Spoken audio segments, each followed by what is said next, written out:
meeting of December 15th, 2020, and this will be our last meeting of the year. I just would like to welcome everybody. This conference will now be recorded. And understand that the governor's protocols are still in place, and that's why this is not a public meeting. We're meeting remotely, and as advertised, all of the connections and links to this meeting can be obtained on the town website, as well as the agenda packet for the meeting. So I'll move right to the agenda. In the consent agenda, everybody saw the minutes from the November meeting. I'd entertain a motion to approve. So moved. Okay. Second. All in favor? Aye. Aye. Aye. Okay. So Roman, we'll go right to your director's report. And do you intend to screen share, Roman? Working on it right now, Clem. Okay, buddy.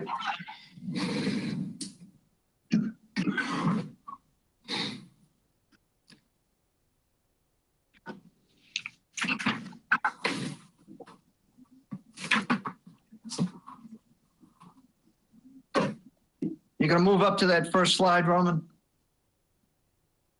How's that? Can everybody see that? Yeah, very good. Yeah. Okay, there we go. Thanks for bearing with me. So thank you, Clem. Let me get right into things here. Okay, can everybody see that slide for the director's report? Yes. Yeah. Excellent. Thank you. Okay, so I'll go over a few basics before I get into this. As I'm sure you all know, the golf course has been incredibly busy.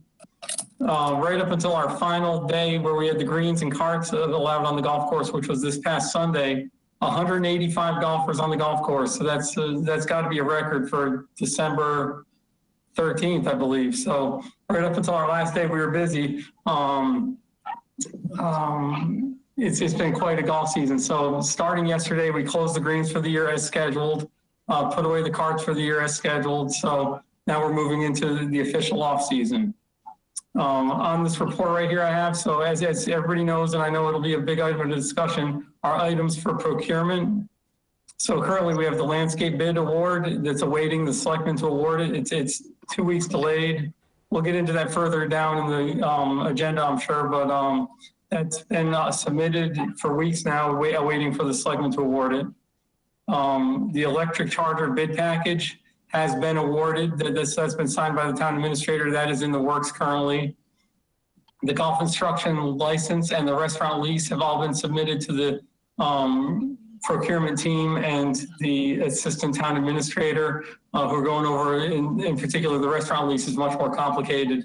They're going over that with the legal department, and so we're hoping to have the RFPs released on those.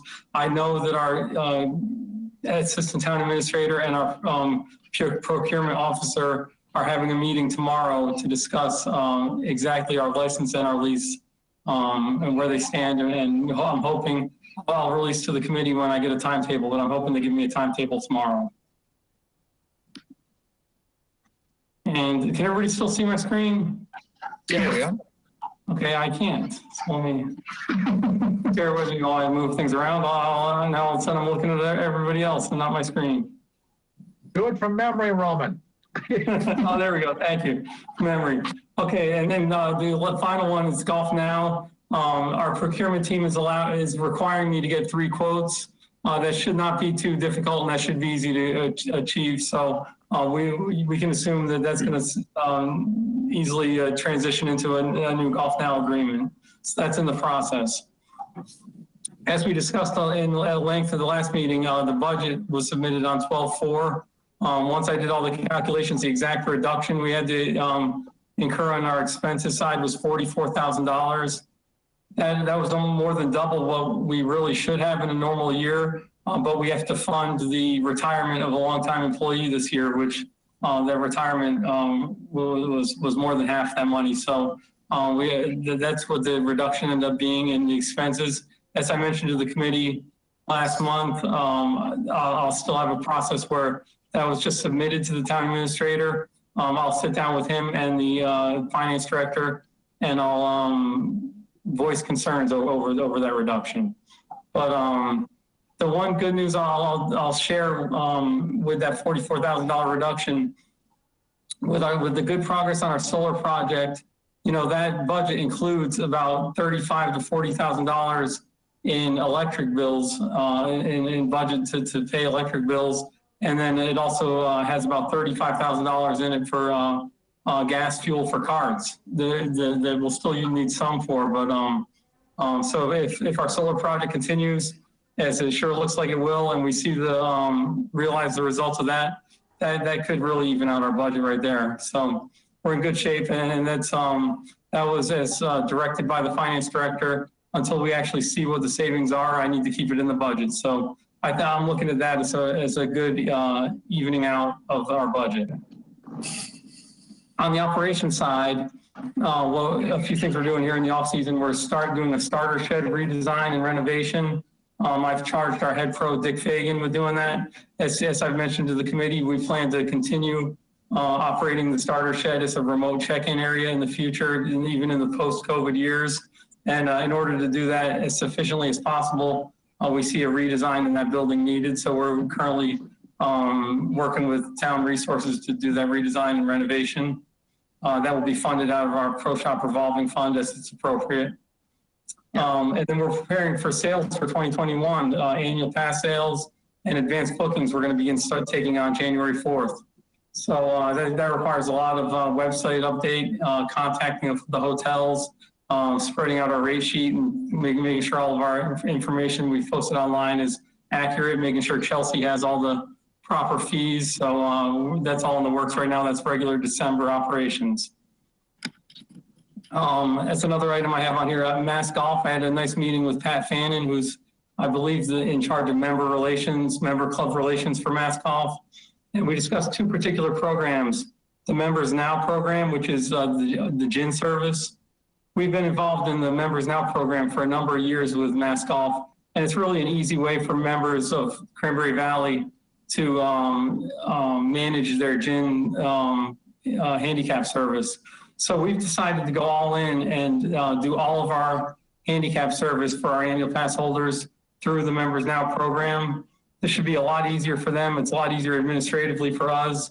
And basically what it requires is all of our annual pass holders just to go on click the dedicated link that we'll email to them and manage their own gin membership that way. And it will still be through Cranberry Valley.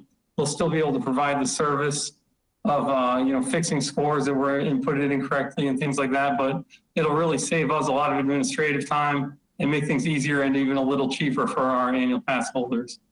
So that's the Members Now program. Can I ask a question? On that? Oh yeah, go ahead.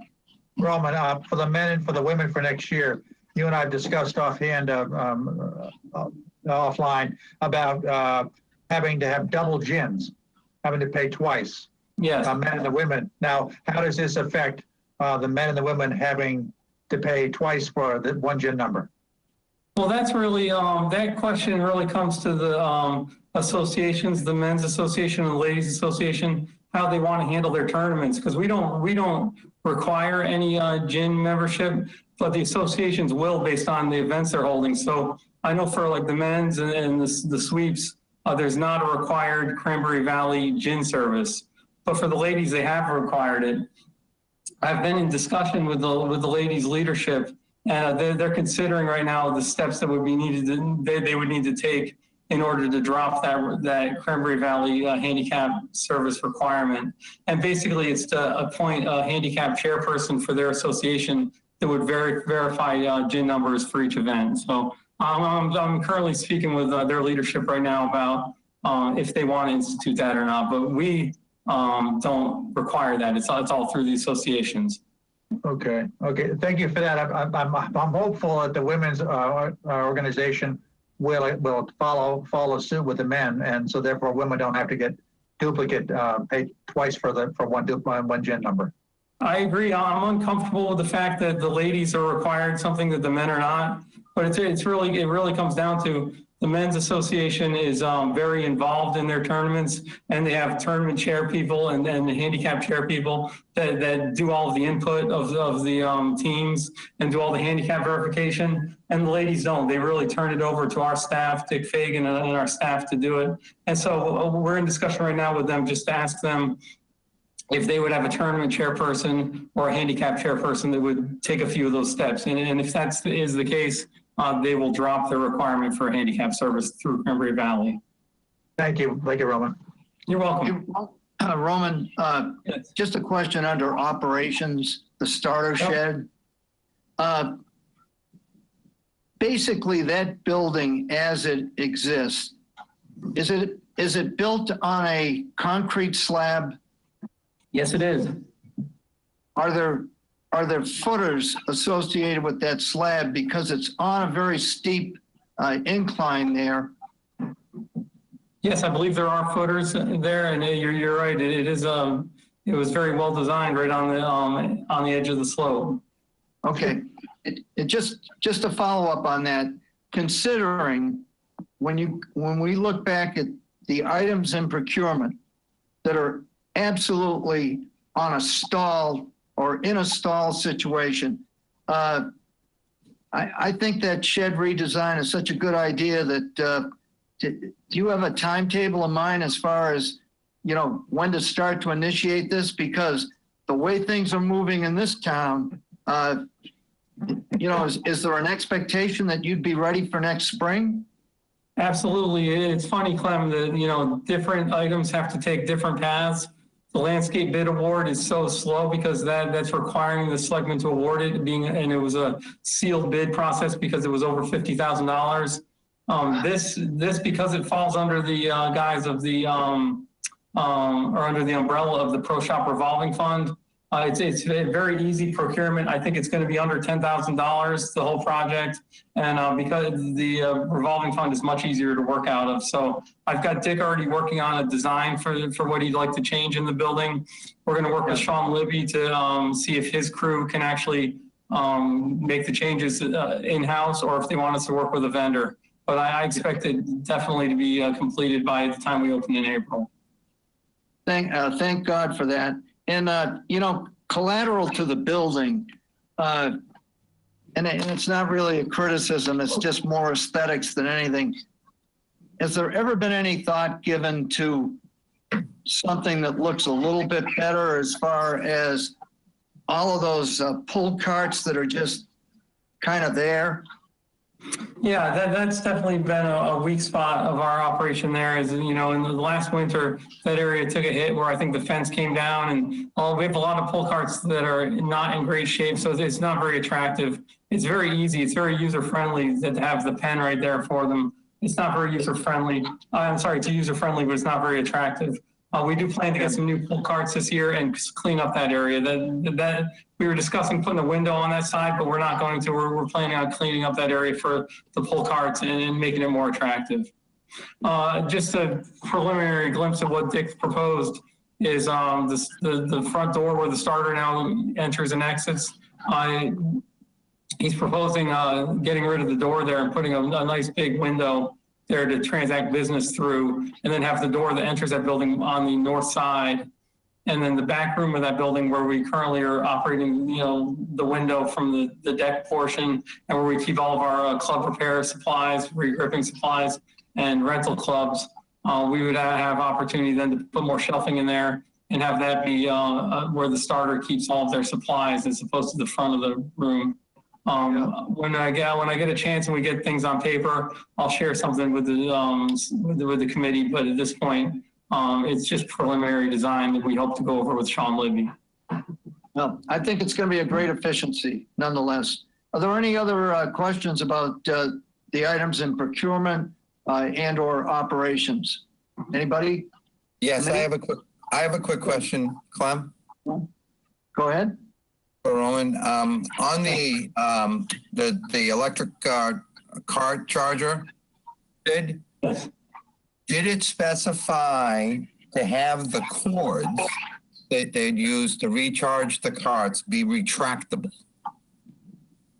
So we haven't gotten that far yet, Steve. What we're doing right now is this this bid package is strictly for the design of the electrical needs for the bid pad to be included in the bid package. So this was awarding the job to an electrical engineer to do the electric specs for the bid package.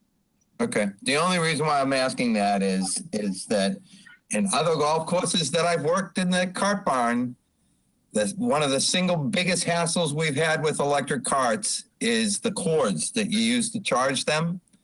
And if they don't get hung up right manually, the charger gets torn off, and it's a big maintenance hassle. And It's a good point, Steve. So if we could get those, those retractable things like you see in garages and stuff, repair shops, so that when you unplug it, it automatically retracts above the top of the cart. Because if not, when people are pulling the carts in, they're just if those things are hanging too low, they're just gonna rip the whole charger down. And the next thing you know, 15% of your chargers are broken at any given time. Okay, good point, Steve. I'll look into that. I don't know, the chargers come with the carts, and I don't know how long the actual cords are, if there's enough to wind them up in a device like that. I'll look into it. I do have a lot of experience with electric car fleets, but I've never used those items like you're talking about that you'd see in a mechanic shop or so. But I'll look into that. I'll definitely look into it before we put out the bid package. Okay. A question for Roman. On the first landscape bid award, awaiting selectmen's award, do we have any sense of timing on when they're going to award that contract? That's been a little frustrating, John. That it was supposed to be 2 weeks ago. There's no direct holdup on our end. It's more a general town-wide delay on how the selectmen want to address procurement. And it's funny, the actual problem came up. I'm sorry, it was last week. The problem came up when they were discussing our golf course equipment lease and the purchase of our lease through I think it was TD Bank, and the selectmen decided they wanted to change the way that our procurement team presents them with projects and go back to an old checklist they used to use. So it's very procedural, and because of that, it was supposed to be on the agenda for last night for the selectmen, and the town administrator pulled all the contracts off the agenda pending him going over a new process with the selectmen. So very frustrating. That was supposed to be awarded. We've had the gentleman who's expecting to receive the award on property, ready to work, and he can't work yet. And so it's frustrating. I'm hoping in next Monday's meeting that they'll do it, but it's a procedural thing that's just stalled right now. I'm envisioning next May, and we're still looking at dirt. Sorry. Frustration. Like you, frustrating. Okay, thank you. You're welcome. Well, Jack? I have a question just on two things that I don't think you covered, the youth on course and the possible request for a qualifier. Are you elaborate on that? Yeah, I was going to get into those. I think Clem was hoping to see if I generated a whole lot of questions before I keep going. Is that what you're waiting for, Clem? Yes, thank you. You want me to keep moving forward? Yeah, please. Okay. We'll come back to that. So the last few items here, I was hoping to seek committee feedback from. Youth on Course is, again, a mass golf program. We've discussed it in past months and past years. Just for a brief recap, it's a program that's been around for many years, and it's a charity that supplements greens fees for kids. So basically, the kid only has to pay $5 in a greens fee. Well, the state associations have taken over this program 2 years ago, so Mass Golf now runs it, and I believe their contract stated that the charity would continue to supplement the greens fees for 2 years, and then the association had to take over the supplementing the greens fees. So this is the year Mass Golf takes over that program. And so in my discussion with them, they really feel like Cranberry Valley is a leader in this Youth on Course program and in many junior programs. So they'd like us to be a model program and help them out a little bit by lessening the burden on them. So they're hoping that the amount that they have to supplement greens fees by is $7 or less. And currently our junior greens fee that was just approved for twilight or for early morning back 9 is $15, which would require Mass Golf to pay $10 of the 15. So I'm requesting the committee's feedback on considering for youth on course rounds to be like offering a special with them where we only charge them $12. So the kids still pay the $5, but we would only bill Mass Golf $7 for the supplemented greens fee. I'd love to get your feedback on that one. I hope I explained it well. Roman, considering the probably small number of children or youth that would take advantage of that, I'm all in favor of that. And I think probably you could do it as a special rate, perhaps, which you have the flexibility to do so that it doesn't really have to go back to the selectmen, I would think.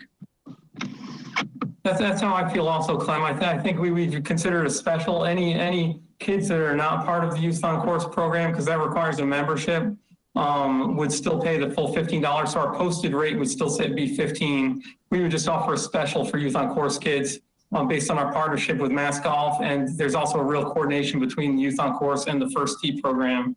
So I agree with you. I don't think it needs to go back to the selectmen. I think we would consider it a special. And once again, it would just lessen the burden on Mass Golf for having to pay their share of the greens fee. At the end of the year, we're not even talking $1,000. We're talking about a few $100s probably. Exactly. Anybody else? I'm in agreement with that one. Thank you. I would fully support it as well. Paul? Yeah, I support it as well. I just wanted to clarify. First of all, I think it certainly plays into the emphasis upon having young people take up the game. And if we're perceived as a leader, we should continue to move in that direction. But do they have to have some sort of a special membership to qualify for this through Mass Golf, Roman? Yes, they do, Paul. So the Mass Golf and then the Youth on Course program nationally is doing a big marketing campaign this year where you're going to see a lot of marketing by them on the PGA Tour and the Golf Channel and such. It's advertising the website that kids need to go to take a brief test in order to sign up and show that they have some basic etiquette understanding, and it's a $15 membership fee. So they're considered members of Youth on Course in order to get this deal. Right, so they have to initiate it. That's a good thing that they have to initiate it. So if they take the initiative and do the tests and so forth, then they'll qualify for it. Sounds like a good idea. And then there's the coordination with the First Tee program as well, where all the kids that go through our First Tee program will be signed up as part of that program for the Youth on Course, and they'll be walked through the process. So, our general goal, or my general goal going forward, is that when we have spring, summer, and fall First Tee programming, that, if the kids get dropped off from 3 to 4 o'clock for their First Tee program, they get dropped off with $5 each to then, form a foursome and go out and play after their First Tee class. So I think that's a hope. And my discussion with Pat Fannin from Mass Golf, that's exactly what they'd like to see as well. Thank you. Okay, I think that works, Roman. Okay? Okay, great. And then as I mentioned last week, I do hope that in order to help promote this program to maybe in the spring, try to reserve some tee times for them in late twilight, just so, when kids call up to make tee times, we can have special spots where we can maybe hold a few tee times. I was thinking of a Tuesday afternoon Youth on Course at 5 o'clock or something. We'll discuss it more in the spring, but I'd like to really have this program be a key part of our marketing going into next year for families and to be very friendly so that when they do call and try to get out and play, we have options for them. Then finally, in my discussion with Kevin Eldridge from Mass Golf, they're considering us for a qualifier that they may need next year. No specific tournament or date. I just wanted to get the committee's thoughts on if Mass Golf does reach out to us for a qualifier need, would you support me scheduling one? Yes. Absolutely. Yes. Yeah. Yes, indeed. Yes. For sure. I think, Roman, the important thing to emphasize is we have such a good track record and relationship with them. I certainly would like to see that continue into the future. So enough said. Okay, great. I agree totally. So then we move into the 2021 tournament schedule. So here it is in front of you. This is a much slimmed down tournament schedule than in the past. Based on our discussion last month, I got rid of a lot of the events there. I do notice that some of the months I didn't sort them correctly on my Excel spreadsheet, so the dates are a little out of order. But this is a pretty slim tournament schedule. If anybody has any questions about it, please let me know. Some of the events near the bottom I have not yet confirmed, but I reached out to like the Monomoy Athletic Boosters. They're a little unhappy that we're pushing them off Columbus Day, but they're having a tournament committee meeting tomorrow, I believe. And they'll discuss a new date. And then I have not heard back from the Pals for Life. So, but I put tentative dates on the schedule based on our discussion last month about moving them later in the month. But other than that, please let me know if anybody has any questions. If not, I'd love to get a vote to approve the schedule. Go ahead, Jack. I just have a question on the SMGA. Is that a trimmed down one? You're not inviting the men's club to play with that?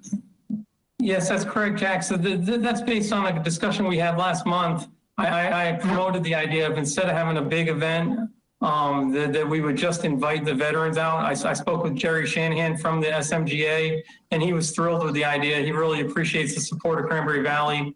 He said he thought they'd have about 25 to 30 veterans that would love to play golf that morning. On here it says 8 o'clock a.m. tee times. In my discussion with him yesterday was we may push it to 9 o'clock, but instead of having a big shotgun event, we were going to hope for something lower impact and just invite them out to play amongst themselves and have a tournament amongst themselves. So that'll only be 30 people in tee times that morning. I can't see the bottom of it. Is there a senior championship as well in October? Yes, there is. So October 16th and 17th. I can't see the bottom of it, sorry. Okay, based on Roman's effort here, and I think it's commendable, it's a very efficient schedule. I'd entertain a motion to approve the schedule as proposed. So moved. Second, Paul White. Any discussion? If not, all in favor? Aye. Aye. Aye. Unanimous. Thank you. Roman, good work. Thank you. Great. Thank you very much. I appreciate the feedback. I think, as you said, Clem, it's a much condensed schedule that's it's going to allow us to have a lot more just regular days of golf where we accommodate our members equitably and we accommodate the public.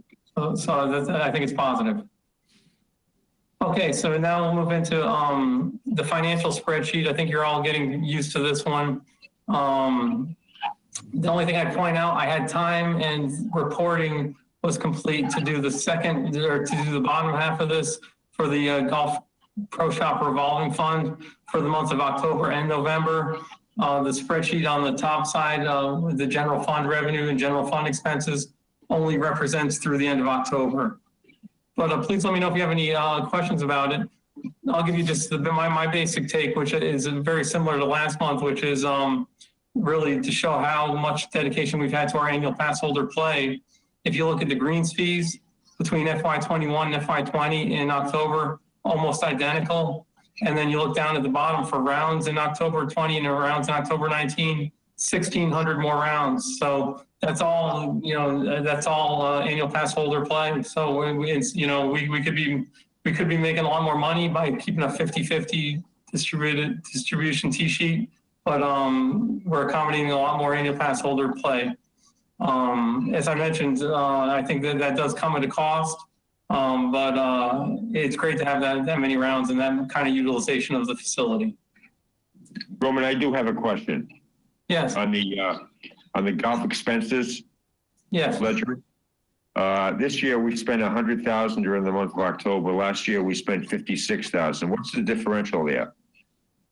Yep. So there's some differential in both the expense and the salary and wage side. Basically, John, that's the difference in that. If you look over to the right side of that for fiscal year, it's almost identical. It's only a $5,000 difference.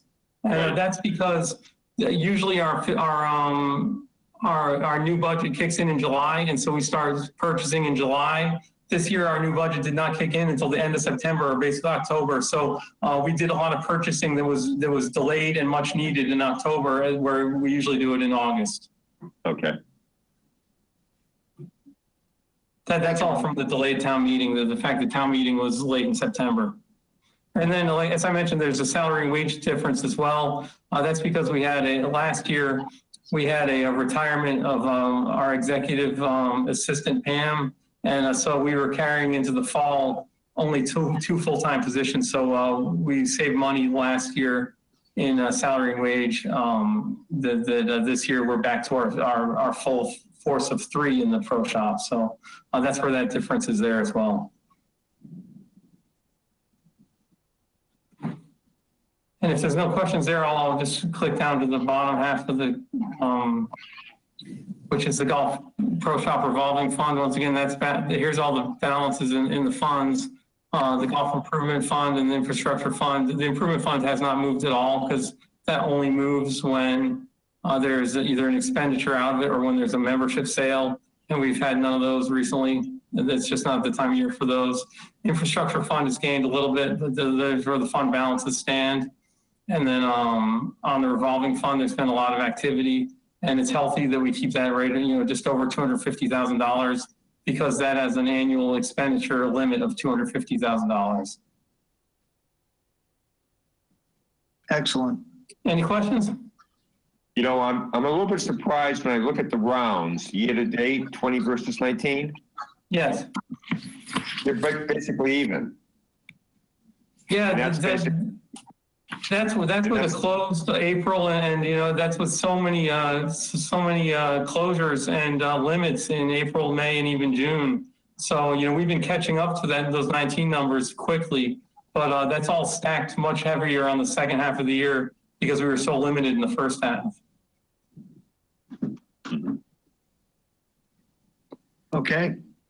Roman, can you go back to the infrastructure revitalization and the golf improvement fund and tell me what those numbers mean that I'm looking at the balances?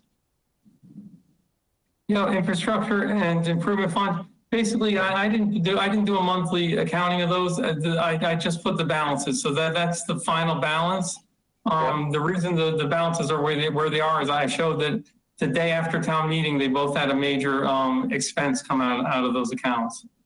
Okay. Is the revitalization fund the payments for the bond?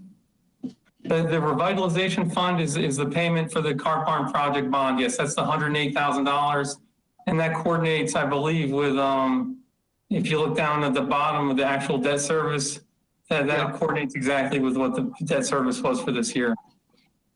Yeah, under 2021, the 65,000 principal and 43,000 interest. Very good. Okay. And then as you were mentioned to Steve, just as a reminder, I wanted to put the our projects where our priority list stands up just as a reminder and see if anybody had any questions. I did highlight in yellow the spinner top dresser because that's been purchased.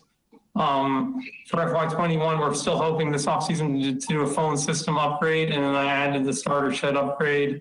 That's under the column of Pro Shop Revolving Fund. But that's all we have due this year, but you'll see what's on there for FY22 and going forward. I think a lot of that is the stump grinder, is an item in discussion. Some of these are items under discussion. None of these are going to be town meeting warrant items until we get to FY25 when we have the irrigation upgrade that we're hoping to do a bond on, and then the maintenance truck in FY23. Okay, Steve, to you, you had some questions? I don't see anything in terms of the T. upgrade project? Moment.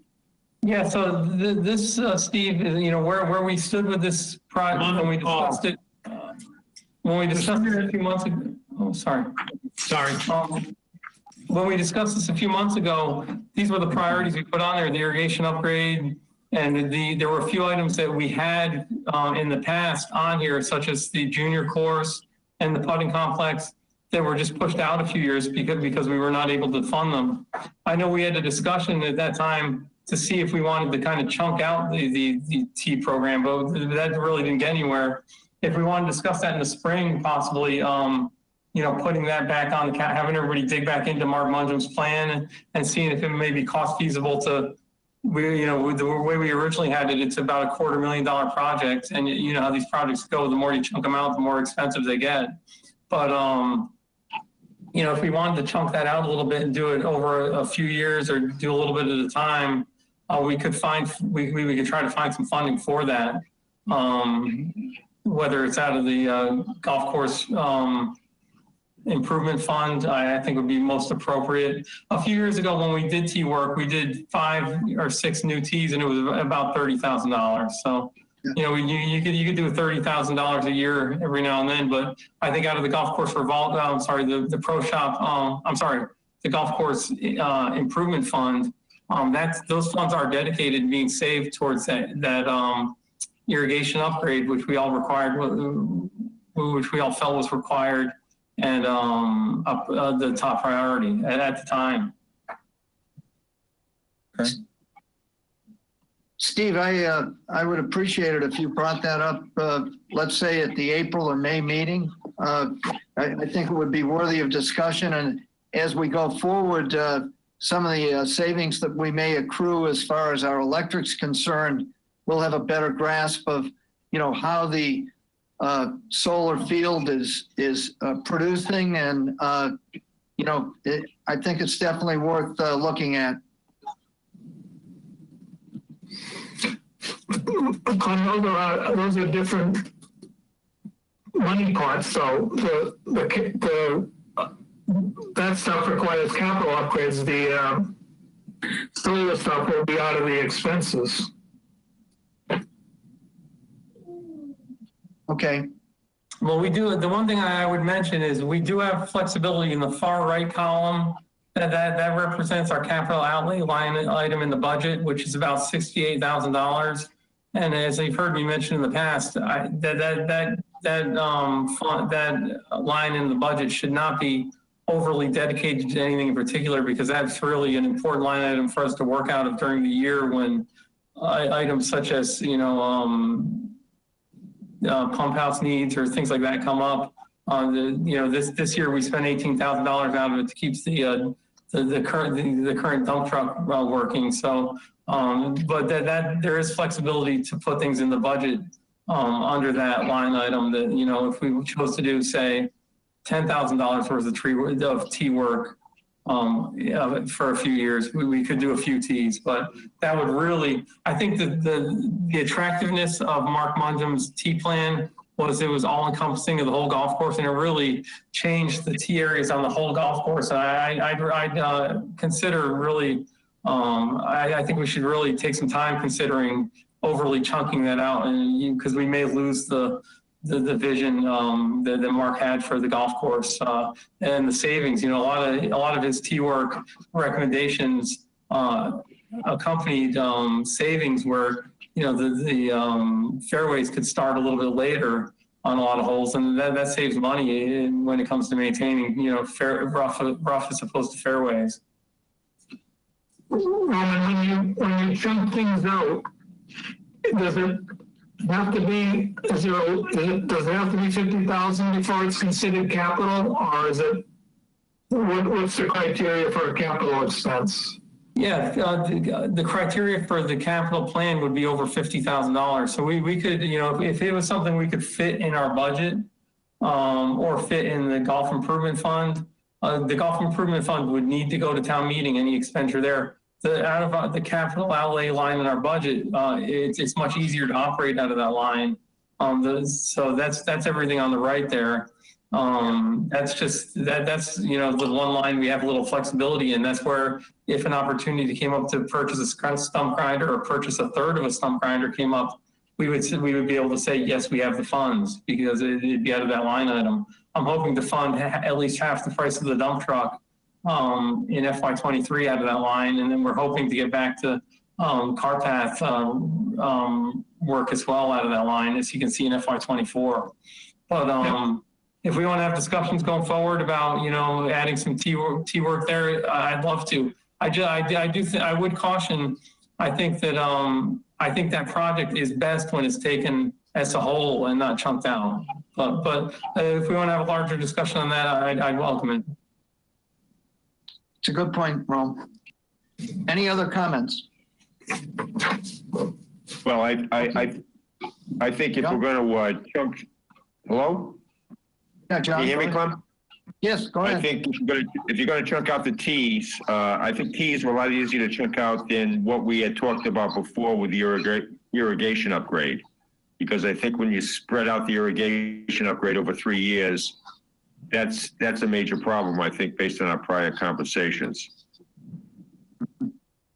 I agree. Okay. Good point. Any other comments? Okay, Ron. I guess I feel a little bit uneasy right now with the financial position, only because I know everybody's under tremendous pressure with the town finances being what they are right now and everybody being so secretive and not wanting to spend money. But I think I'm getting kind of lost in the transition here in terms of what we're putting aside in the infrastructure fund as well as the golf improvement budget now, because I think those numbers are coming down quite rapidly based on what we had before as far as balances go. And I just think it's something we should be thinking about in terms of, what those numbers are and are they being spent to the particular objective of what those funds really are. Yeah, I'm completely with you, John, on that. I think, if we'll have a better sense this year, but in general, on a normal membership sales year, the golf improvement fund should generate about, with our current rate structure, should generate about $90,000 a year. And, our plan was to begin saving towards the debt for that irrigation system. They did take the $100,000 out right at town meeting.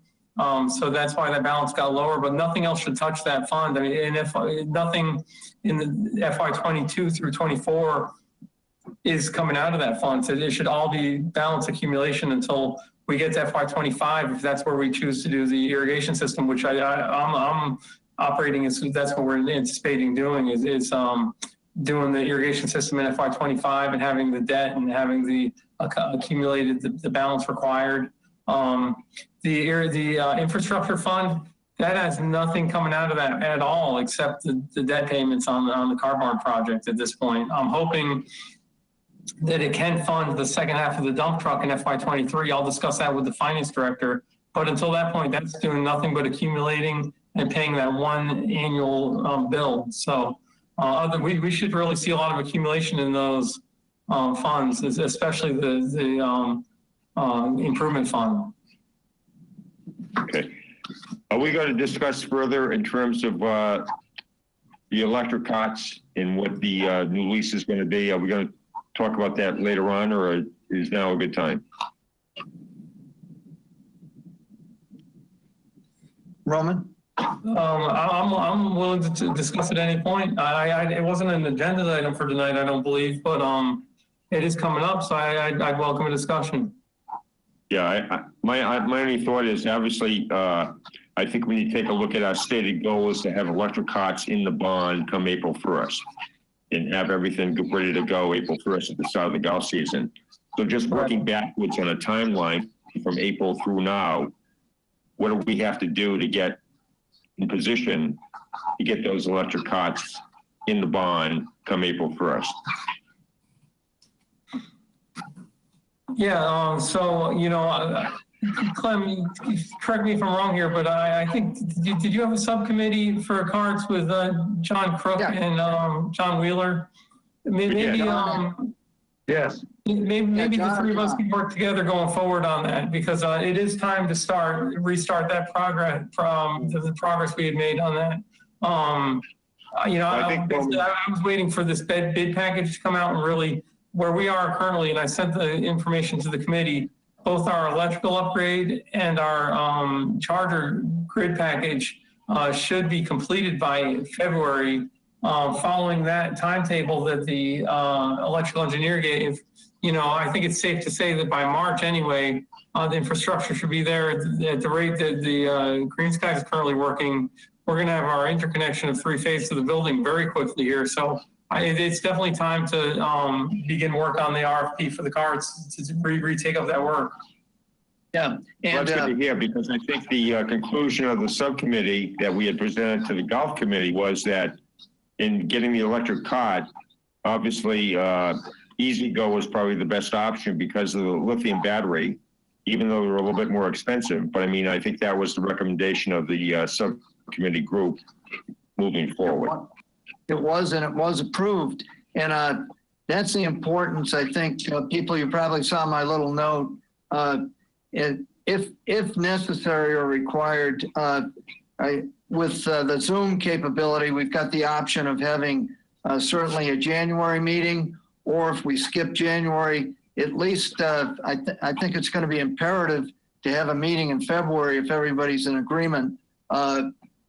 That's something that I think is vitally important this year, especially since it's been such an oddball calendar year with the COVID as well. So.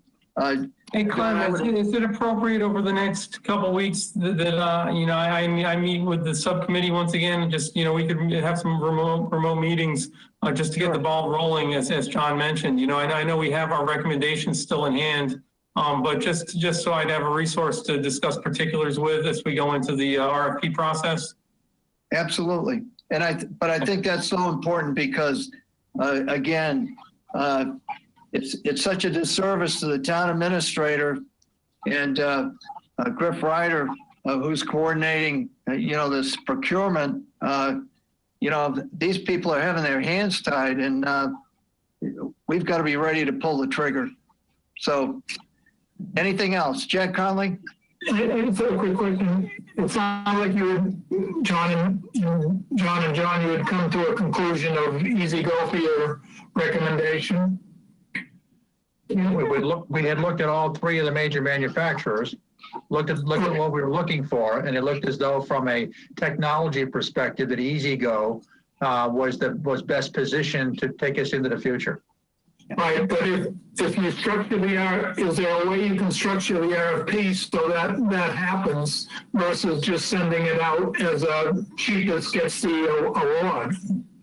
My understanding on that one, in my preliminary discussions with our procurement team, is I was actually a little shocked because they're used to putting up obstacles for us, because the 3 companies are all on state bid.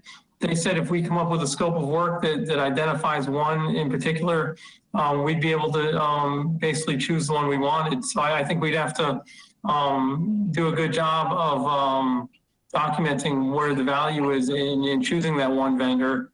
But my preliminary discussions with our procurement team was, because it is a state bid procurement, we could, in general, we'd have to reach out to all 3 companies to let them know what we wanted, but we could gear it towards the particulars of that Easy Go car, that we chose as most advantageous. That's really good news, Roman. Really good news. Okay, gang, anything else? Go ahead, Ron. That's all I had, Clem. So you're up next. Oh, okay. Let me take the presentation down. Okay, thanks, Roman. And appreciate all the documentation and data that you've provided.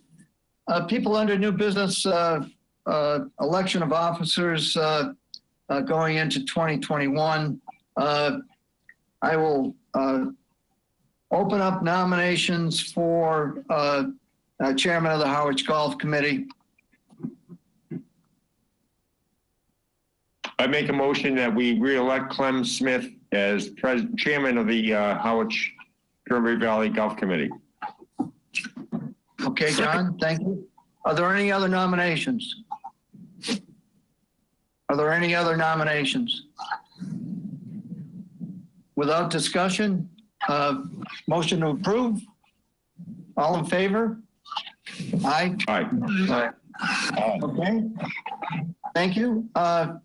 And for vice chair, I contacted Martha Duffy and I asked her if she was interested in continuing as vice chair. So I would move to nominate Martha again. Are there any other nominations? Second the Are there nomination. any other nominations for vice chair? Okay. In that event, with one person nominated, all in favor? Aye. Aye. Okay, thank you, people. I know that's procedural, and I think everyone has a copy of the document that I submitted in the packet. And in reference to everything that's been done regarding the Chelsea system, this was somewhat personal, I guess, but the only thing that I thought was perhaps lacking was a problem, especially on weekends where, and I know it's not dramatic, but we've been scrutinized so heavily this year that every tee time is of the utmost importance. And that's why I'm proposing this addendum. It doesn't involve any, specific penalties as far as points are concerned, but the rationale is simply this, that annual fee players have raised concerns this year with the lack of available tee times, as everybody knows. The committee's acted accordingly in addressing a lot of those issues, and I think that's evident in the Chelsea policy updates that have been proposed. But one issue of concern not addressed are annual fee players that occupy a tee time on a weekend day, Friday, Saturday, and Sunday, designated as an 18-hole round of golf. The problem is that they take the liberty of only playing 9 holes, then leave for home or elsewhere. This is a disservice, to say the least, to any annual fee player excluded from the opportunity to use this tee time as designated. So I'm just suggesting, and it's strictly open for discussion, and I certainly could amend it to your pleasure, but what I've stated is it's strongly suggested that all weekend tee times from the first tee time until noon be regarded as 18-hole obligations to play a round of golf to completion. So I'm interested in your thoughts. How will we police this, Clem? I think between the rangers on the golf course, as well as the, with the expanded footprint, maybe at the control shed at the first tee, it obviously presents an issue, but Clement, if I could give my thoughts, I think that the spirit of it is really a good idea that we could advertise the suggestion. It's a strong suggestion, but when it comes to enforcement, there is no enforcement, right? I mean, it's just a suggestion of what's appropriate and what's fair to other members. And I think when it comes down to it, if people choose to still not play 9, we're not looking at penalizing anybody, or I don't think there'd be any reason for rangers to be involved. I think if we just advertise this as a strong suggestion, I think the point's made. But please go on. I didn't mean to interrupt you. I support this. It's a good idea, but not if it comes to the point of being too heavy-handed in enforcing penalties and such, because there's just so many situations where it opens too many doors. health issues and all kinds of excuses. But, generally you people are up there all the time. You know who the usual suspects are. And it's kind of a cavalier attitude. It's just a minority of people. But my thought was, I want to at least look in the mirror and say to all the annual fee pass holders, hey, look, we recognize that there's a problem there. We're not going to penalize anybody. We're not going to point anybody. But, honor the request. If you take an 18-hole tee time, you should be committed to play 18 holes. That's simple. Other thoughts? I think doing it as a suggestion is fine, but that's all you can do. You can't tell people that they have to continue on. That's wholly unreasonable. Okay, fine. Tom, I thought your initial motive was to, even if they play 9 holes, was to charge them for 18 holes with points and stuff, right? Or Chelsea points are penalized in that way somehow? The points would be the same. The points, if you tee off on hole 1, it's the same amount of points, no matter, regardless of how many holes you play. Okay. Yeah. Okay. Any other comments? Just one question regarding functionality of the EasyGo. If I recall, one of the things we talked about was golf course management as being a feature that the pro shop could use to determine where there are slow points, like the 4th hole, for example, and therefore could direct the marshals or the rangers, if you will, to only those spots where we've got identified problems. And so that would be a feature that would come with this cart change out. Could that also be used to determine how big a problem this really is, Roman? Well, until I get my hands on, I agree. I know that is the golf course management program is a big part of the GPS system involved in those golf carts. I'm not sure if there's a feature that would identify that other than, us being able to look at it and see who bailed out and when they bailed out. I don't know. I think my thought on Clem's policy, I think it's a great suggestion to give to all the annual pass holders to let them know that they're taking something of one value and kind of devaluing it by only using half the golf course at that time.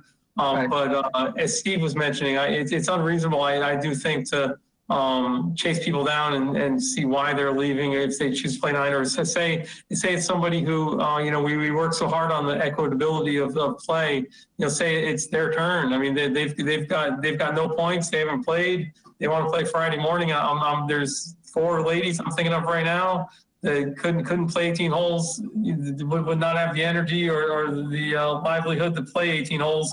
They play their 9 on Friday morning, and the Chelsea system gives it to them because that's the only time they play. They play one back 9 round earlier in the week, and they play the front 9 on Friday. So I think a suggestion. I think a lot of the annual pass holders would understand the suggestion. I don't know if it's a problem that needs to go beyond a good, strong suggestion, though. But please, I'll again welcome your feedback. Okay, Paul White. I just think based on the discussion we've just heard, probably for a first step is to just acquaint people with the value of the 18 holes and try to encourage them to utilize it when they do make a tee time. When you have a situation like Roman just described, I don't think you want to run roughshod over that. So I think probably taking the step of incorporating it into annual instructions or a reminder, and then maybe remind folks from time to time appropriately when they book a time that they're expected to use it. That would be a good way to kind of get people thinking in that direction a little more frequently.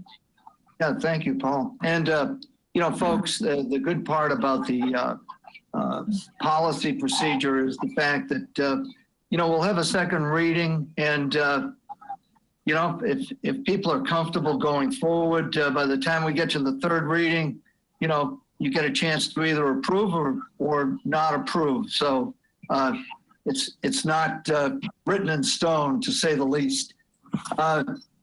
if there's no more discussion, I'd like to, yeah, Jack? I just have one thing. Roman, I think last week we spent a lot of talk about the guests. And I don't know whether you were able to look into it or not, but one of the things I had suggested is, can the guests have the same number of points as the member?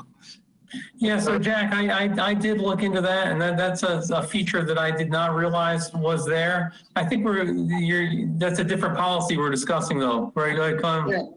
Yeah, Jack, I That policy's apologize. further in the agenda. I'm sorry. That's under old business, and we will definitely discuss it. Thank you. Hey, Clem, Yes, just another Yes, thought please. on this addendum. yeah, We do make it a quote unquote strong suggestion. Maybe what we do, just as an idea, we pull some message together that we send to all members, to all annual fee holders, sometime in March or April or early spring, saying, hey, we understand it was been tough and with COVID and the increase in golf and yada yada. And here are some suggestions that we'd like to make. One being, please, don't take up in order to be fair to all your other members, please don't take up an 18-hole tee time if you really think you're only going to play 9 holes. But also include things like, please, if something comes up and you're not going to be able to make your tee time, please do us the courtesy of canceling your tee time as quickly as soon as possible, so that members have the opportunity to see that and get in, and just make it just an overall communications where we're not trying to, we're not trying to put a focus on the few people that are doing this on a regular basis, booking for 18 and only playing 9, but just make it a general update with that suggestion in it. Steve, I concur. I like the suggestion. I think it keeps it, appropriately. It brings it to everybody's attention. Why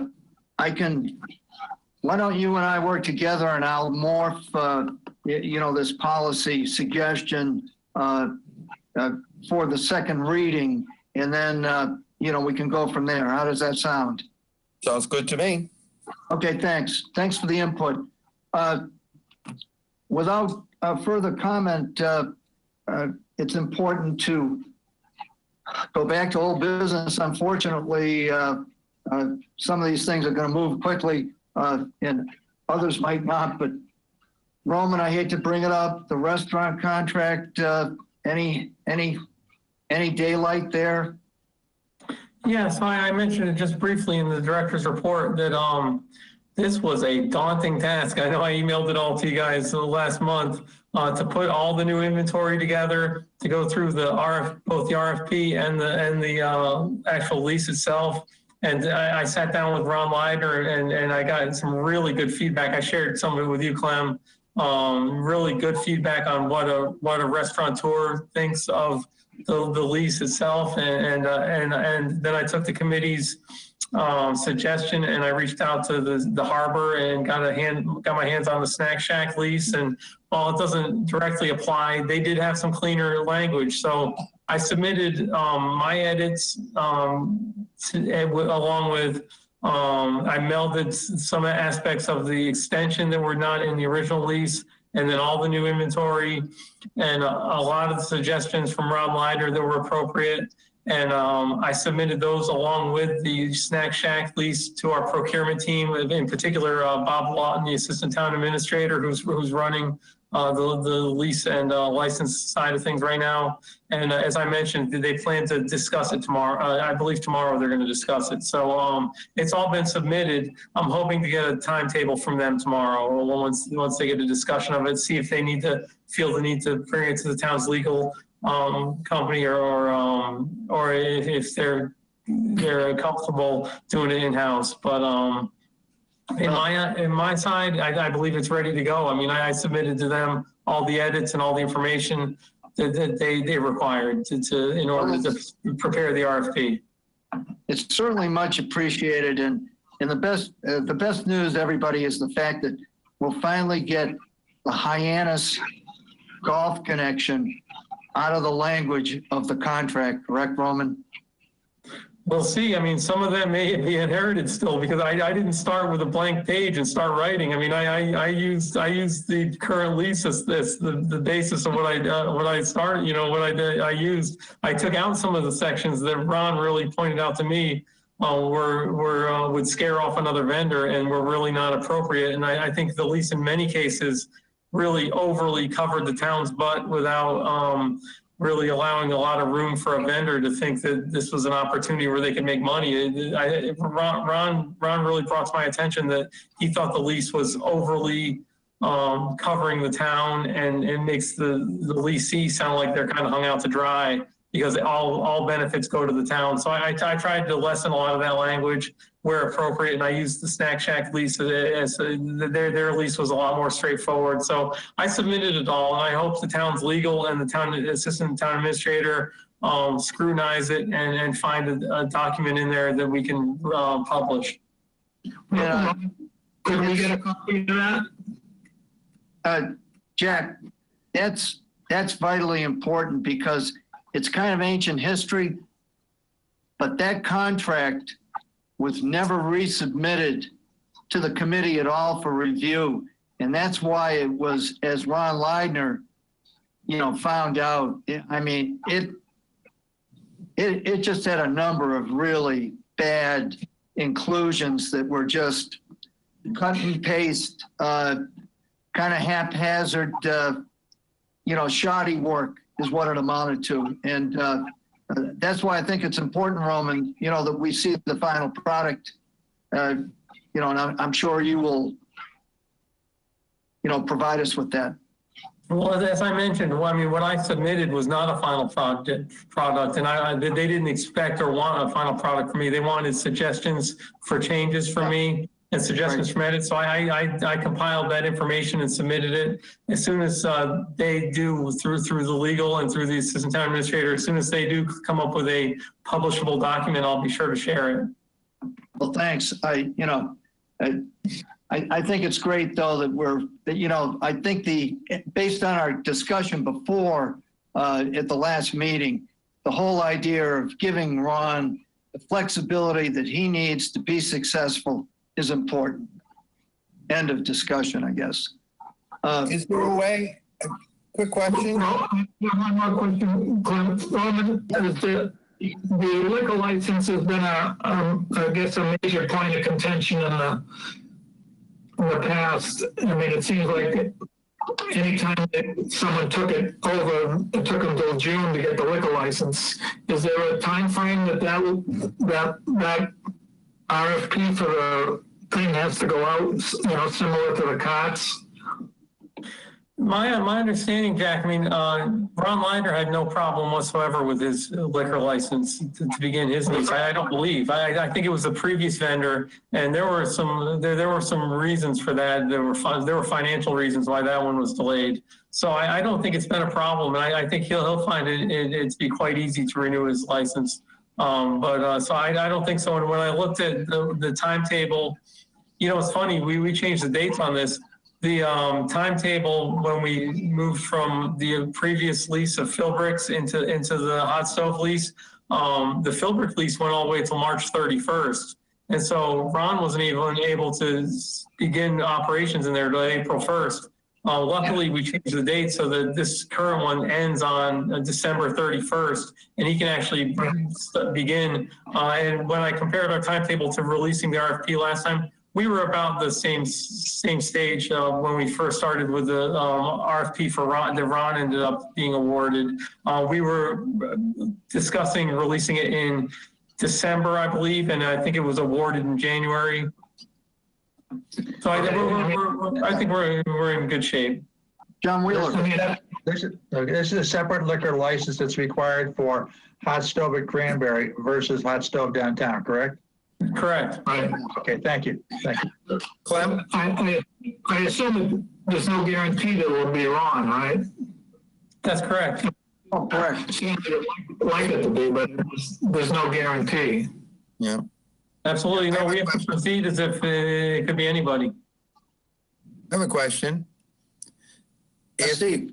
If Ron is saying, and I have no reason not to believe him, that it's a lease, the way it's written, is not conducive to a restaurant being interested, can we get a hold of other leases for restaurants that we could use as an example?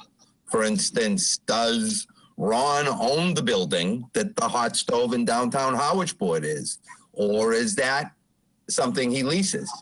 And could we use that as an example? Could we use George's Pizza? It's my understanding Dr. Gravity owns 3/4 of the buildings on Main Street in Howardsport. Could we take a look at some of the restaurants in that area and see what their leases look like, and see if that would help us in making a lease that's more industry friendly, more industry norm, as opposed to being wholly unique to the town and something that Ron says is in many areas unreasonable. Roman? Yeah, well, I think, what I'm hoping, Steve, is I'm hoping that we've taken those steps, not necessarily to the degree that you mentioned, but I think the fact that I feel like we took a step in that direction, in that Ron Leidner has, been the restaurant vendor at Brack's Landing, at the hot stove, obviously, and he gave me a detailed list of suggestions of what is the norm, and I think we can take him at his word, and those are all been incorporated in my suggestions that I submitted. I'm hoping that the suggestions I submitted are appropriate and a good base to create a document like Ron thought would be more industry norm. And I wouldn't want to delay that process. I mean, I've submitted those. They're going to start chewing on them tomorrow. They reflect his suggestions. I wouldn't want to slow down the process by taking other steps, but I'm open to anything that brings success.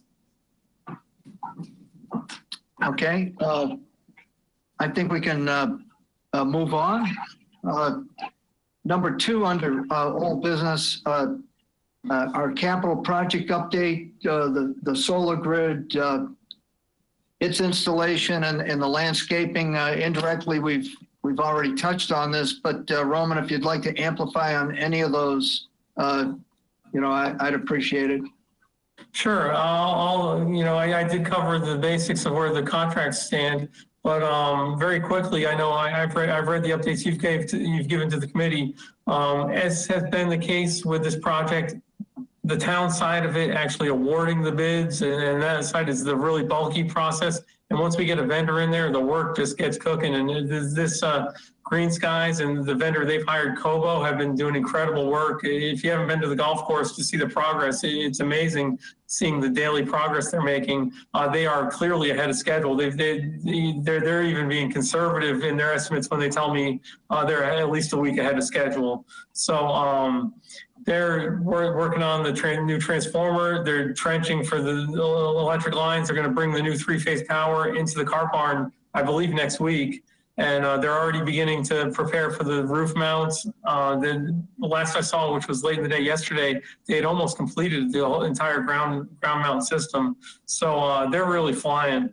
So that's really, really good. And then, I think the coordination between that and this release of the charger grid bid package is really, when we talk about the electric carts for next year and what's really going to impact next year, that coordination is critical. So the fact that they're getting the 3-phase power in there, that they've already been working with Eversource since they've been on property, and that, any concern that there would be a holdup with an Eversource approved contractor getting that 3-phase power in is done. They've already been doing the work. So I've got clear confidence that this Green Skies project will be up and operational. So I'm really moving my attention to this charger grid and making sure that stays on track, because the timetable that the electrical engineer gave us was fantastic. I am basically work done in February. Do I believe it? Not really. The town has had delays in awarding contracts, but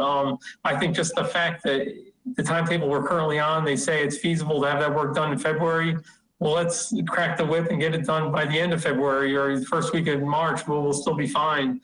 So that's really getting that work done and getting that bid for the electrical work and then the charter grid done is going to be the next critical step. The landscape side of things, I've got good confidence. We've worked very close, even though this hasn't been awarded yet. There were a lot of questions with the vendor, why his numbers were so far below the other bidders. And so we worked very closely with him on going through the scope of work document, and he worked very closely with our town engineer. He's got a very clear idea of what the expectations are. If there's a requirement for any change orders, where the amount of pavement that was included in the bid doesn't exactly satisfy our needs. The processes are in place for us to do change orders. So I'm not as worried about that. I think the timetable there isn't what we'd all love because this award has dragged on a little bit. The minute he gets awarded the project, he's going to go right into doing the catch basin and taking care of the drainage aspects of the project. Then he's going to get right into doing the retaining wall and the walkways of the project and doing the saw cutting of the pavement. But he's not going to pave until the plant's open in April. So he'll be originally the bid package had a required completion date of February 28th. And because the town side delaying it by awarding it it's gonna be awarded after the plants have closed. So because of that, we've gone over with him his scheduled work, and if he gets all that work done and has to pave in April, that's just the reality of it. But I've got confidence in that we're getting done on that time schedule. Just as long as the selectmen can award this project, they've got everything in their hands to do it. So those three aspects of the project are what I'm really focused on right now. And once the selectmen award that landscape bid, we'll work closely with him. We've worked with him in the past. Sean Fernandez has a great working relationship with him. I'm really going to turn my focus to that charter bid package to make sure that gets put out on time, and that we have the specs in there to require a vendor that has cart barn experience, and that we get a good a good vendor in there that's going to complete the work on the timetable that we need. Only two questions. When is the town going to award that contract? And secondly, for the contractor that came in way below the other two bidders, did he revise his bid and go up considerably? Oh, good question there, John. He has revised his bid, and it had to do with square footage of paving. It was really a paving related issue. He worked out with our engineer. I'm sorry, I don't have that number for you. It still has him significantly below the other bidders, but I think once they got into the actual bid package with him, there was some discrepancy on the square foot, the linear footage of paving that was required. So that has been edited, but he's still by far the low bidder. To answer your first question about when, again, it was supposed to be last night. I watched the selectmen's meeting last night. They are going to have one next Monday. I'm hopeful that it's going to go before them. I'll check in with the town administrator and the procurement agent to see if that is going to be on the agenda. But as I mentioned earlier, the disturbing thing to me was the town administrator pulled all procurement contracts for last night because he feels like the selectmen want a new playing field and a new process created for all contracts.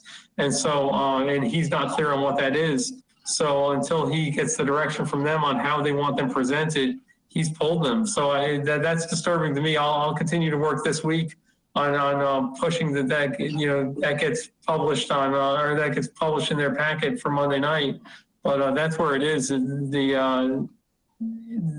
it's ready to go from our side and from the procurement side. It's ready to go. It's just a matter of how the selectmen want the procurement team to present it to them. You know, I had the opportunity, and as everybody knows, I emailed you pictures of the site and the progress that's been made. And I guess I'm kind of pushy, but I also took the liberty of contacting our liaison, Mr. McManus, and shared that information as well as the town engineer, because, you know, as much as we're focused on golf, Griff Ryder was very appreciative, because guess what? These people don't have any clue as far as what we're doing at the present in real time. So I think they regarded it as, you know, very informative. And if we keep that in front of them, Roman, it's going to be pretty hard to ignore. And it's a shame, because based on not this Board of Selectmen meeting, but the one prior, if I understand it correctly, two of the selectmen absolutely were advocating to almost go backwards to a system of procurement protocols that basically were a nightmare for Chris Clark. And that was part of the reason why he got such, you know, low marks from some of the people on that Board of Selectmen. So that's what was frustrating from our standpoint. From my standpoint, as a department head, is that, you know, we had a procurement checklist under Chris Clark that was designed with the selectmen, and that was when all the procurement in town just crashed and came to a standstill, and the selectmen really had problems with Chris Clark, the town administrator at that time. It was based on how he was presenting the procurement. So the new town administrator, the interim town administrator, Joe, has designed a new procurement package and a new procurement checklist that's really progressive, and what, as a department head, I'm supposed to submit it, and it goes to all the different departments, and it goes to a database where it's easy to generate reporting from it. And so it was really a good idea. And then, as you mentioned, Clem, when they were discussing our equipment lease, selectmen said they wanted to go back to the old checklist. And I know this is just procedural stuff that you may not see the impact of, but for those of us that live with these checklists and live with, you know, the procedures they require, a lot of hands went up in the air, like, what the hell do you want from us? We're, you know, changing the goalpost, moving the goalposts again. So it was quite frustrating that with the and one of the selectmen voted against the lease purchase for our golf course equipment, just based on procedure, nothing to do with our golf course and nothing to do with our budget or equipment, but based on the procedure. He didn't like the way it was presented. And so very frustrating. I mean, this was supposed to have been awarded. The information has been submitted, and it's nothing to do with our procurement team. They've got it ready to go. It's just, you know, the selectmen have to decide how they want to accept it. It would be my take on it. They need to decide how they want procurement presented to them. Well, unfortunately, we don't have control over this completely. I sure wish we did. In any event, thanks for all that insight, and we'll keep our fingers crossed, and hopefully some of the emails and the pictures that I've sent, you know, to the appropriate individuals at Town Hall will have some impact. I just, especially with Christmas coming on and you know, the importance of our calendar, I can't see that we should be ignored. It's a message that everybody's got to carry to as many people as we can. I think it's vitally important. Clem, the last for you. Clem, you said you sent those pictures to selected individuals. My assumption is, I didn't hear you say it, that our liaison was one of those individuals. Yes. Correct? Yes. Did you get any response from our selectman liaison relative to this project on that issue? Unfortunately, and it might not be fair because I sent those actually yesterday. It was John, what I did is I copied him the exact document that I sent you guys, with the information about the new sander, which, by the way, is what an awesome machine that is. As I mentioned, Rob Donovan was just thrilled to have that kind of quality piece of equipment available. And, the other items that I mentioned as well. So, So 24 hours ago, you sent it to him. Okay.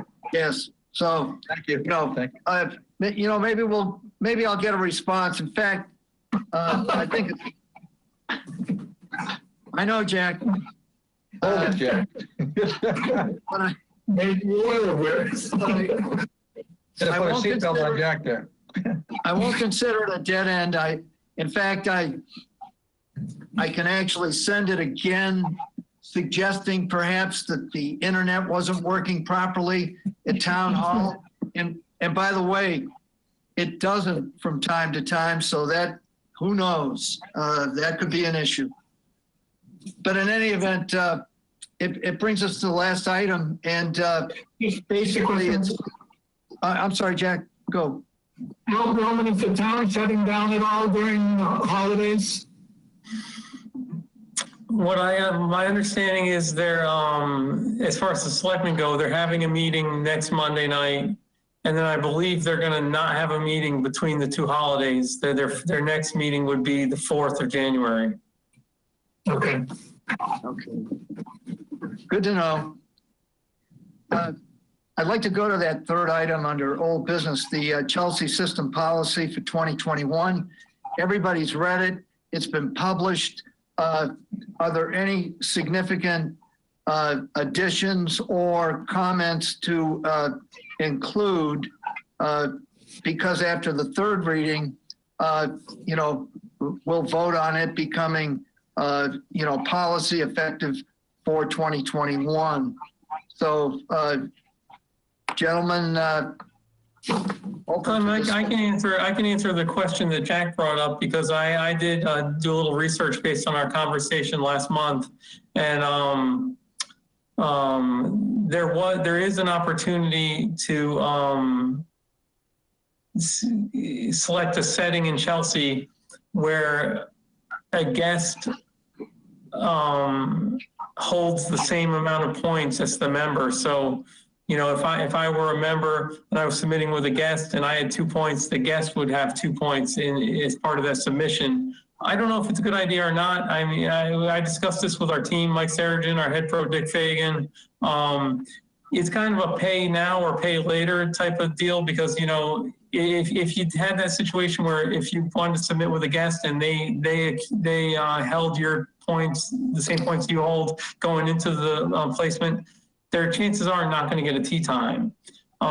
If that's the case, they're going to then seek a tee time in a non-member tee time, or one member can play for free in a non-member tee time. It may have a financial cost, but in the case where we currently are, the member currently accumulates the guest point on the day they play, so they get their point plus the guest point. So that hurts them the second time they want to bring a guest out in a 14-day period. So I don't know. I'd love to get your feedback. I know it's pretty technical, but we can activate that aspect of the system, which we've never considered activating, where a guest holds the same number of points as the member who's submitting for the tee time for placement. So it really negatively affects a member bringing guests.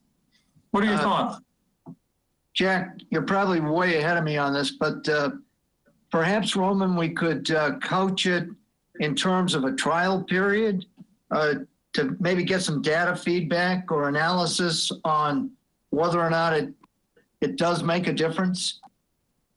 I mean, I would not suggest utilizing it unless somebody thinks it'd be a good idea to utilize it. I mean, because the way the current system works is, that first time in a 14-day period that you submit with a guest, there's no negative point for that spot in the tee time for that guest, but the member will accumulate the guest points. So, if I played with a guest, I would walk away from that day with 2 points accumulated, which would really hurt me from bringing out guests another time in a 2-week period. the way it currently works, it's kind of nice to, if you look at it that way, to say you have one good opportunity to bring guests every 14 days.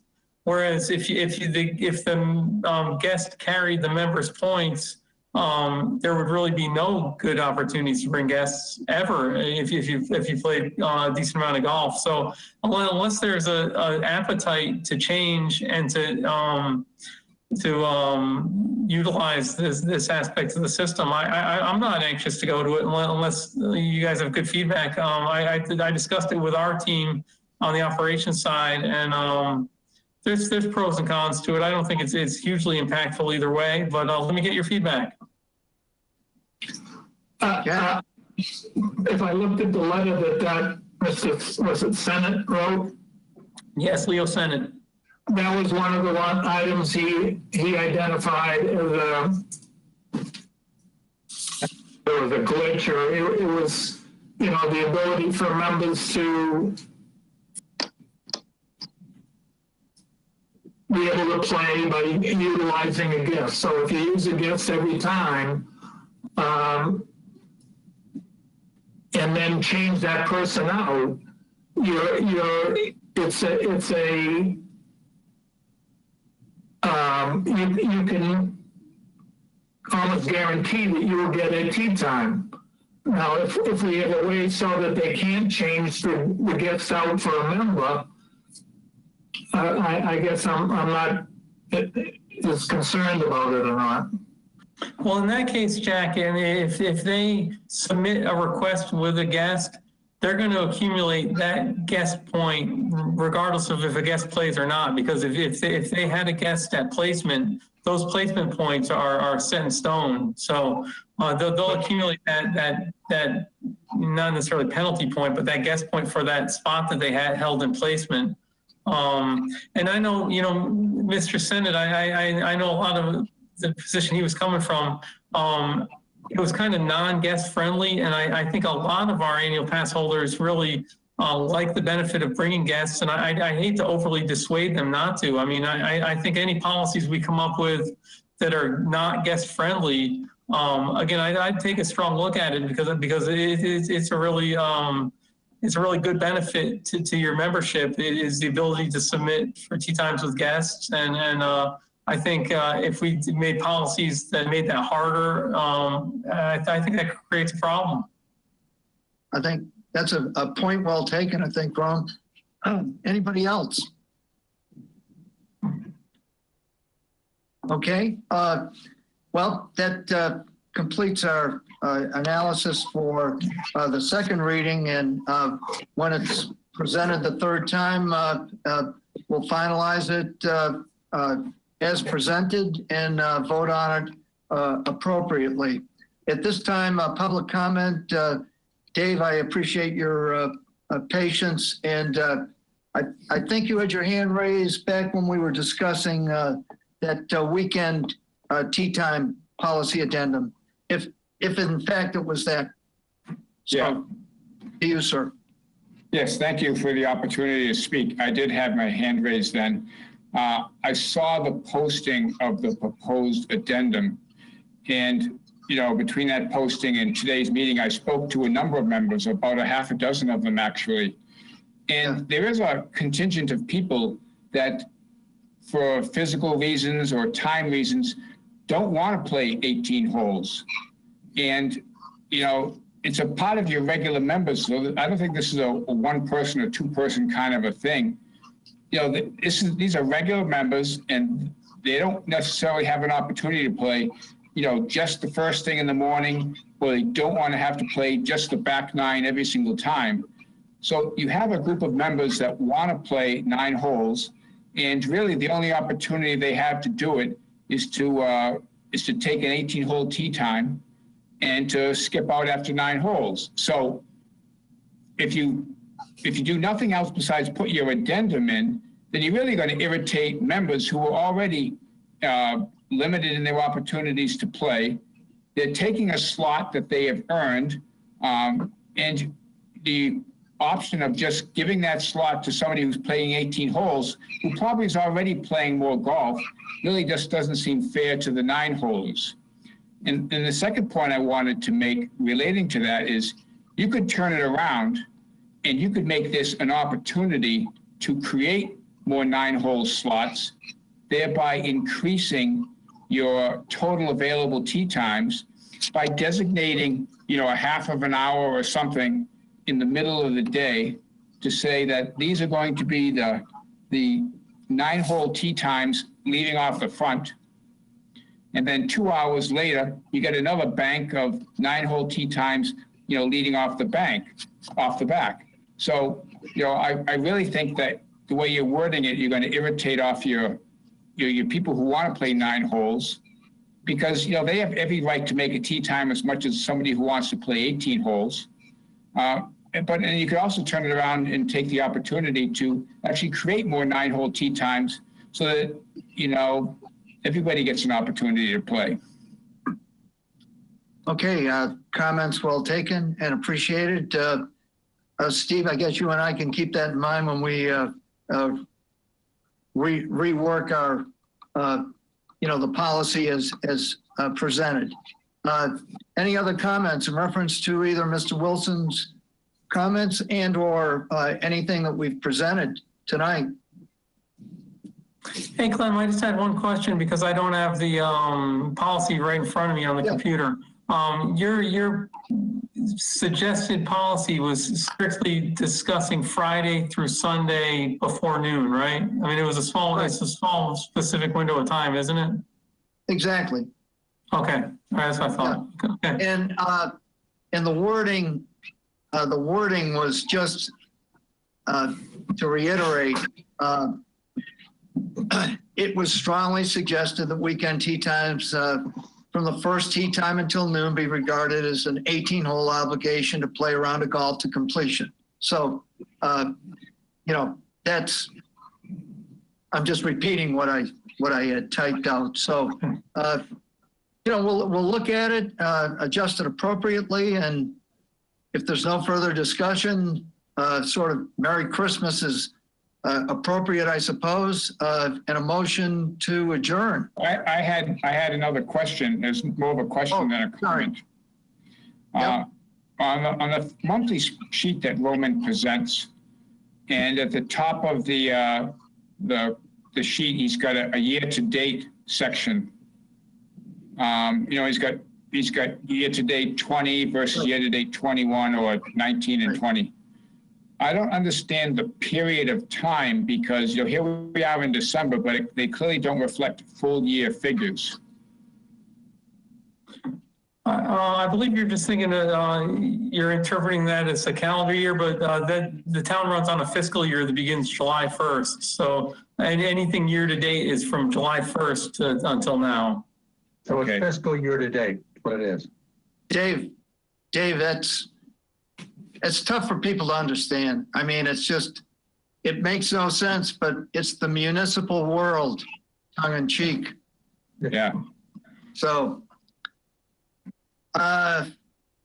any other discussion? Jack, quickly. Yeah, Clement, do you want to schedule a meeting in January or? Jack, I think it's almost imperative. I would humbly suggest that, with New Year's and so on, that first week of January sort of doesn't count. So maybe we could look at the third Tuesday in January, and I've got my calendar somewhere here. 19th. Thank you, Paul. That's perfect. We'll look at the 19th. And hey, people, what did you think of my idea about meeting earlier in the afternoon? I mean, we're kind of stuck in a, habit, if you will, since everybody's more or less at home. I just thought it might be an easier task for you, and that way you're eliminating any conflicts with evening activities. Although I doubt whether people are going out to dinner, so that's out the window. But you know, if 1 o'clock sounded attractive, I mean, that's I'm against doing that, Clem, okay, because it breaks up the day. For example, if I've got to go off Cape for a doctor's appointment, that creates a problem, okay. okay? Because because I can't do it. I can't do both, so. I got you. Understood. Jack? I'm comfortable either way, Clem. I don't have. Okay. Anyone else? John or Paul or Steve? I prefer 4 o'clock because I live in a different world down here. Don't rub it in. Okay. Well, let's stick with 4 o'clock for January then, on the 19th. And I appreciate everybody's presence tonight. And I guess I'll seek that motion again to adjourn. So moved. Okay. And all in favor? Aye. Second. Thank you. Merry Christmas, everybody. Aye. Holiday.